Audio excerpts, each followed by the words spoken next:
Hi, greetings, salutations, and welcome back to another edition of Jam Band. Hope you guys are doing well. We are in the book of Esther, chapter 3. This is going to be a two-part video. The first part will be the introduction to Mordecai's life, which is this particular video that you're watching right now. And in the next one, that's right, we're going to be actually reading chapter 3.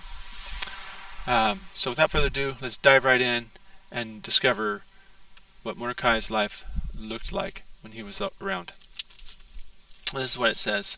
Following Jerusalem's last stand against Nebuchadnezzar, Mordecai's family was deported to to the Babylonian Empire. He was probably born in Shushan, a city that became one of Persia's capitals after Cyrus conquered Babylon, and inherited an official position among the Jewish captives that kept him around the palace even after the Babylonians were driven out.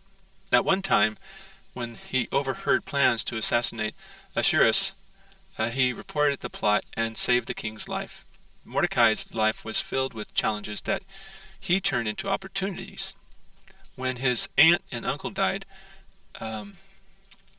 he adopted Esther, their daughter. He and his young cousin, probably because his own parents were dead, and he felt responsible for her later when she was drafted into Ahasuerus' harem, Ahasuerus' harem, and chosen to be queen. Mordecai continued to advise her.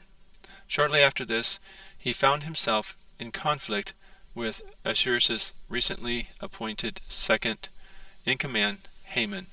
Although willing to serve the king, Mordecai refused to worship the king's representative. Haman was furious with Mordecai, so he planned to have Mordecai and all the Jews killed. His plan became a law of the Medes and Persians, and it looked as though the Jews were doomed.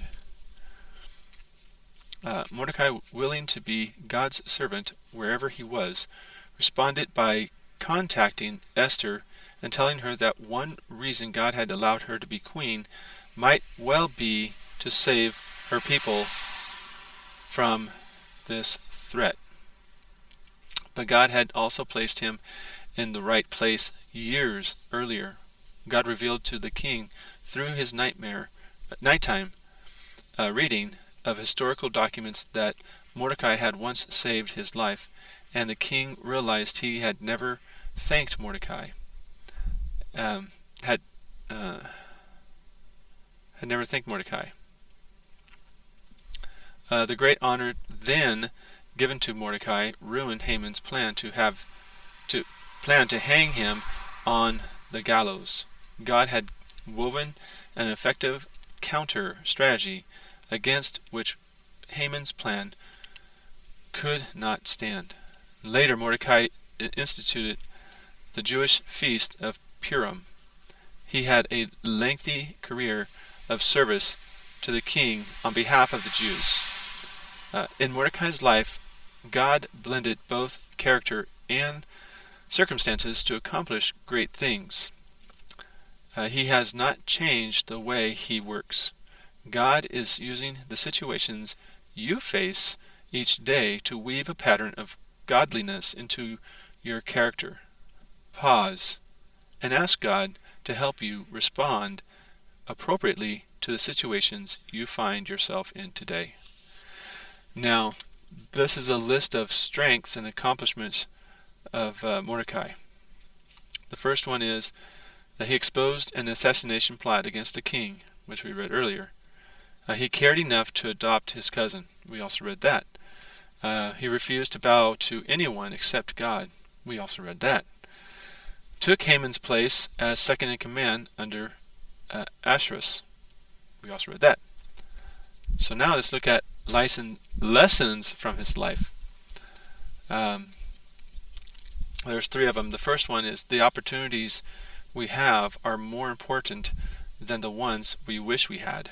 Second, we can trust God to weave together the events of life for our best, even though we may not be able to see the overall pattern.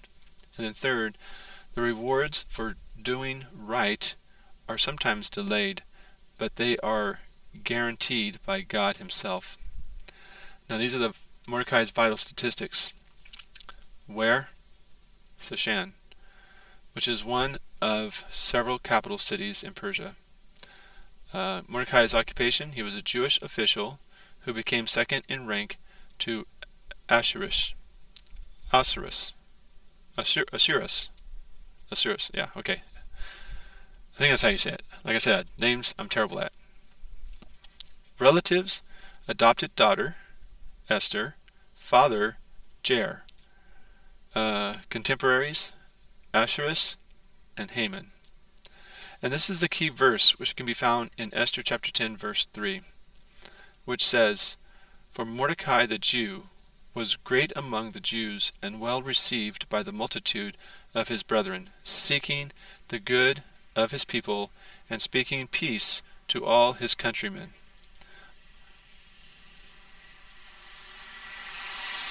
Now, I think Mordecai's story is only told in the book of Esther. I don't think we can see that anywhere else. I could be wrong. But, so far, yeah, I dropped something. So far, we can find that Mordecai's life is found in the book of Esther.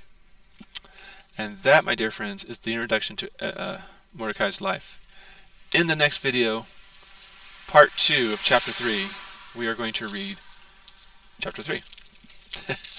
Anyways, I hope you enjoyed today's reading on Mordecai's life.